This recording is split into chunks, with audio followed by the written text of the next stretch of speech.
நாம் எதிர்பார்த்தபடியே தமிழகத்தின் பல்வேறு விதமான மாவட்டங்களில் கடந்த 2 நாட்களில், குறிப்பாக நேற்று தமிழகத்தில் பல்வேறு விதமான மாவட்டங்களில் பரவலாக கனமழை என்பது நல்ல ஒரு முறையிலே நல்ல ஒரு கனமழை என்பது பதிவானது. இன்றும் தற்போதே பல்வேறு விதமான மாவட்டங்களில் கனமழை என்பது பெய்ய தொடங்கிவிட்டது. நாம் முன்பே கூறியது போல்தான் ஆகஸ்ட் மாதம் இறுதி வரை தமிழகத்தின் அனைத்து மாவட்டங்களிலும் ஒதுக்கி நல்ல ஒரு கனமழை என்பது பெறப்போகிறது என்று கூறினோம். காற்று பகுதிக்கும் மழை உண்டு என்று கூறினோம். காற்று பகுதிக்குமே நேற்று சில இடங்களில் நல்ல ஒரு மழை என்பது பதிவாகியுள்ளது.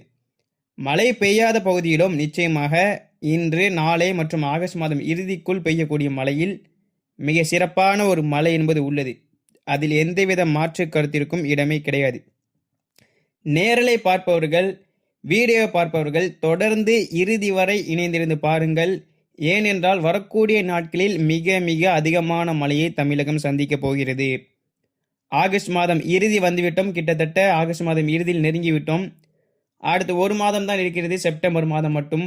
அதன் பின்னர் தொடங்க இருக்கிறது வரலாறு காணாத அளவில் எல்னினோ 2026 தன்னுடைய உச்சக்கட்ட நிலையை அடைந்திருக்கும் நிலையில், எப்போதெல்லாம் எல்னினோ வருகிறதோ, எந்தெந்த ஆண்டுகளெல்லாம் எல்னினோ தன்னுடைய உச்சத்தை தொடுகிறதோ, உச்சத்தை தொட்டாலும் தொடாவிட்டாலும் எல்னினோ என்றாலே இந்தியாவில் தமிழகத்தில் எப்படிப்பட்ட ஒரு வடகிழக்கு பருவமழை பதிவாகும் என்று நாம் அனைவரும் அறிந்திருப்போம்.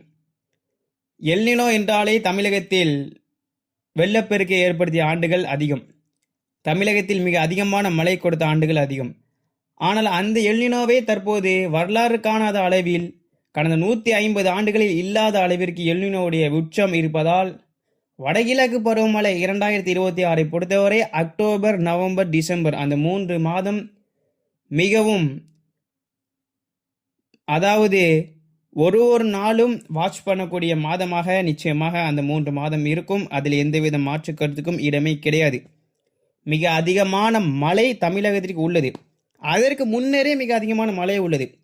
அதாவது நன்றாக புரிந்து கொள்ளுங்கள், தற்போது வரை மழை பெறாத மாவட்டங்கள், மழை பெறாத பகுதிகள், மழை பெறாத மாவட்டங்கள் என்பது இருக்காது.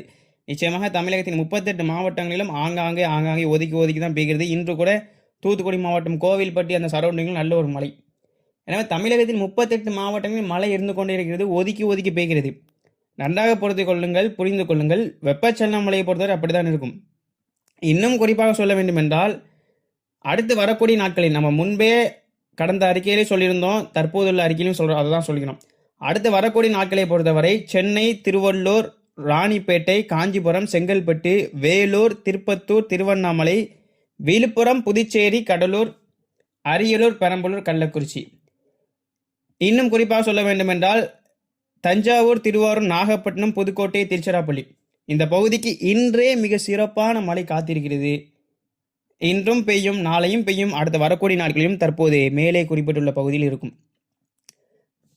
அடுத்த 24 மணி நேரத்தை பொறுத்தவரை இன்னும் குறிப்பாக சொல்ல வேண்டும் என்றால், தற்போதே தமிழகத்தில் மழை மேகம் ஆங்காங்கே உருவாக தொடங்கி மழை பெய்ய தொடங்கிவிட்டது.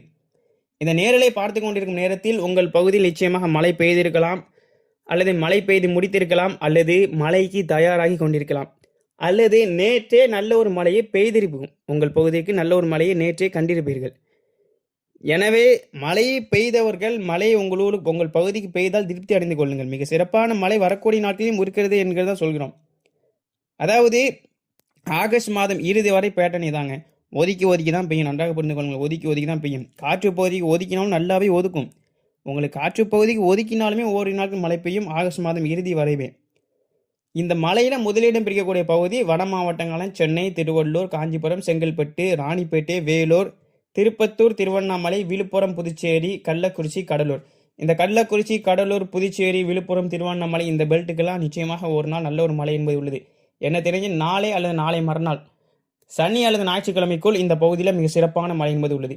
அதாவது நன்றாக புரிந்து கொள்ளுங்கள், ஒட்டுமொத்த தமிழகத்திற்குமே தினசரி மழை இருக்கும் ஒதுக்கி ஓரிரு நாட்கள் ஒரு பெல்ட் என்று எடுத்துக்கொண்டும். அதாவது நேற்று டெல்டாவின், இன்னும் குறிப்பாக சொல்ல வேண்டுமென்றால் தஞ்சாவூர், இன்னும் குறிப்பாக சொல்ல வேண்டுமென்றால் அரியலூர், பெரம்பலூர், திருச்சிராப்பள்ளி, கள்ளக்குறிச்சி, கடலூர் அந்த பட்வீன் பிளேஸில் ஒரு நேற்று மிக சிறப்பான கனமழை என்பது கொட்டி தீர்த்தது பல்வேறு விதமான இடங்களில் பரவலாகவே. அதே போல் தமிழகத்தில் தினசரி மழை பதிவாகும். ஒரு குறிப்பிட்ட இடத்தை ஒரு குறிப்பிட்ட பகுதியை ஒரு பெல்ட் போல் உருவாக்கி அந்த பகுதிக்கு மிக சிறப்பான மழையை கொடுக்கும். அதுபோக மற்ற பகுதியில் ஆங்காங்கே வெப்பச்சலன மழை என்பது நிச்சயமாக பெய்யும். தினசரி மழை எதிர்பார்க்கும் பகுதிகள் நம் மேலே குறிப்பிட்ட பகுதிகள். அதுபோக தமிழகத்தின் தென்கோடி மாவட்டங்களான தூத்துக்குடி, ராமநாதபுரம், சிவகங்கை, மதுரை, விருதுநகர், தேனி, திண்டுக்கல் இந்த பகுதியிலும் தினசரி ஆங்காங்கே மழை என்பது பதிவாகி தான் வருகிறது. இன்று கூட தூத்துக்குடி மாவட்டம் கோவில்பட்டியில் மழை. வரக்கூடிய நாட்களில் தூத்துக்குடி மாவட்டத்திற்கு நல்ல ஒரு மழை காத்து கொண்டிருக்கிறது. அதேபோல் உள் மாவட்டங்களான மதுரை, சிவகங்கை, விருதுநகர், திண்டுக்கல், கரூர், திருப்பூர், நாமக்கல், சேலம் இந்த பகுதிகளுக்கும் வரக்கூடிய நாட்களில் மிக அதிகமான மழை என்பது உள்ளது. எனவே ஆகஸ்ட் வானிலை பொறுத்தவரை இப்படித்தான் இருக்கும். உங்கள் பகுதிக்கும் மழை உண்டு, அனைத்து பகுதிகளுக்கும் மழை இருக்கும், ஒதுக்கி இருக்கும் என்று சொல்லிவிட்டோம். பிறகு வருகிறது செப்டம்பர் முதல் தமிழகத்தில் செப்டம்பர் முதல் மிக சிறப்பான அதிரடியான மழை என்பது காத்து கொண்டிருக்கிறது. எனவே பலர் செப்டம்பரில் மழை இருக்காது அப்படி இப்படின்னு சொன்னீங்கன்னா அதை கருத்திலே எடுத்துக்காதீங்க. செப்டம்பரில் வருகிறது எம்ஜேஓ. எனவே எம்ஜேஓவுடன் இணைந்து மிக சிறப்பான வெப்பச்சலன மழை தமிழகத்திற்கு கொடுக்க போகிறது. செப்டம்பரை பொறுத்தவரை இயல்பிற்கு அதிகமான மழையை இந்த ஆண்டு தமிழகம் சந்திக்கும். அதில் எந்தவித மாற்று கருத்துக்கும் இடமே கிடையாது. எனவே செப்டம்பர் மாதத்தை பொறுத்தவரை தமிழகத்தில் 38 மாவட்டங்கள் மழை பெறும். அதில் காற்று பகுதியும் உட்பட அடங்கும். அதில் எந்தவித மாற்று கருத்துக்கும் கிடையாது. செப்டம்பர் முதல் வாரத்தில் எம்ஜேஓ மேடன் ஜூலியன் ஆஸ்குலேஷன் வருகிறது. எனவே அதிகப்படியான மழை மேக கூட்டத்தை உருவாக்கக்கூடிய அந்த எம்ஜேஓ எனப்படுவது செப்டம்பர் மாதம் வருகிறது. எனவே எம்ஜேஓடன் இணைந்து வெப்பச்சலன மழைக்கும் தமிழகம் சாதகமாக இருப்பதால் செப்டம்பர் மாதத்திலிருந்து தமிழகம் தன்னுடைய வெப்பச்சலன மழையின் ஆட்டத்தை ஆரம்பிக்கப் போகிறது. அதில் எந்தவித மாற்று கருத்துக்கும் இடமே கிடையாது. அதே போல்தான் சென்னை, திருவள்ளூர், காஞ்சிபுரம், செங்கல்பட்டு, திருவண்ணாமலை, விழுப்புரம், புதுச்சேரி, கடலூர், கள்ளக்குறிச்சி அப்படின்னு இருக்காம ஒட்டுமொத்த தமிழகம் முழுவதுமே செப்டம்பர் மாதத்தில் காற்று பகுதி உட்பட மிக அருமையான மழையை சந்திக்க போகிறது. உங்கள் ஊர், உங்கள் பகுதி உட்பட. செப்டம்பர் மாதத்தை பொறுத்தவரை நன்றாக புரிந்து கொள்ளுங்கள். எம்ஜேஓ வருகையின் காரணமாக கடலின் வெப்பநிலை என்பது நிச்சயமாக அதிகரிக்கும். இன்னும் குறிப்பாக சொல்ல வேண்டும் என்றால் அரபிக்கடலின் வெப்பநிலை என்பது நிச்சயமாக மேலும் அதிகரிக்கும். அது பாசிட்டிவ் அயோடியை நோக்கி நகரக்கூடும்.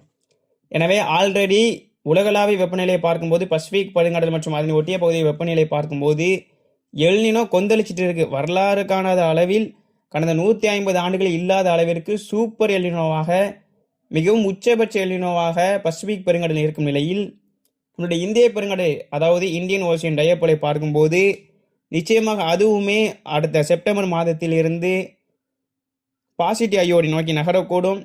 எனவே செப்டம்பர் மாதமும் தமிழகத்திற்கு மிக சிறப்பான வெப்பச்சலன மழை, காற்று சுழற்சியுடன் இணைந்த வெப்பச்சலன மழை என்று மழையை பொறுத்தவரை செப்டம்பர் மாதத்திலும் தினசரி மழை என்பது உள்ளது. எனவே அதற்கு பிறகு வடகிழக்கு பருவமழை 2026 தொடங்க இருக்கிறது. எனவே நேரலை பார்ப்பவர்களாக இருக்கட்டும், வீடியோ பார்ப்பவர்களாக இருக்கட்டும், இனிமேல் தினசரி தமிழகத்தின் மழை வானிலை என்பதை புரிந்து கொள்ளுங்கள். எனவே வானிலை அறிக்கை கேட்டு திட்டமிட்டு விவசாயம் செய்யவும், அடுத்தடுத்து மழை நாட்கள் எப்போது, எப்படிப்பட்ட ஒரு மழை நாட்கள் உள்ளது என்று திட்டமிட்டு இருக்கவும் தொடர்ந்து நம்ம சேனலை சப்ஸ்கிரைப் பண்ணி பெல் ஐக்கான ஆளில் கிளிக் பண்ணி தொடர்ந்து இணைந்திருங்கள். தினசரி பகிரக்கூடிய வானிலை அறிக்கையை தினசரி கேட்டு வாருங்கள். அப்போதுதான் வானிலை மாற்றம் பற்றி உங்களுக்கும் தெரியும். எனவே ஒரு நாள் ஒரு அறிக்கையை கேட்டுட்டு மறுநாள் நீங்கள் ஸ்கிப் பண்ணீங்கன்னா நிச்சயமாக அடுத்தடுத்து நடக்கக்கூடிய நிகழ்வுகள் எதுவுமே உங்களுக்கு தெரியாமல் இருக்கும். எனவே பருவமழை வருகிறது, மழை அதிகமாக இருக்கிறது. வடகிழக்கு பருவமழை 2026 பற்றி நிச்சயமாக விரைவாக ஒரு விரிவான வானிலை அறிக்கை என்பது நம்மளுடைய சேனலில் வடகிழக்கு பருவமழை 2026 தமிழகத்தில் எப்படி இருக்கும் என்ற ஒரு வீடியோ பதிவு செய்யப்படும். நிச்சயமாக அந்த வீடியோவிலேயே தமிழகத்தின் மாவட்ட வாரியாகவே வடகிழக்கு பருவமழை 2026 எவ்வாறு இருக்கப் போகிறது என்று அந்த வீடியோவிலேயே பதிவு செய்யப்படும்.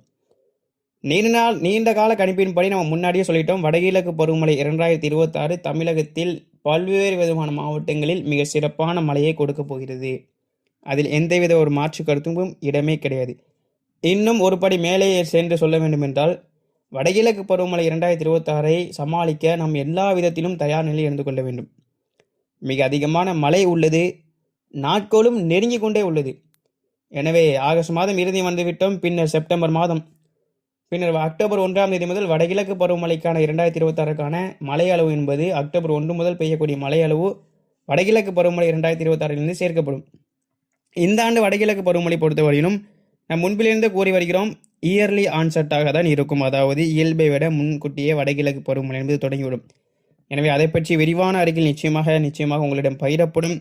தொடர்ந்து சப்ஸ்கிரைப் பண்ணி இணைந்திருங்கள். தமிழகத்தின் பல்வேறு விதமான மாவட்டங்களில் நாம் எதிர்பார்க்கக்கூடிய கனமழை கொட்டியிருக்கிறது. உங்கள் பகுதி நிலவரம் என்பதை கீழே கமெண்ட்ல சொல்லுங்க. தொடர்ந்து இணைந்திருங்கள். அதாவது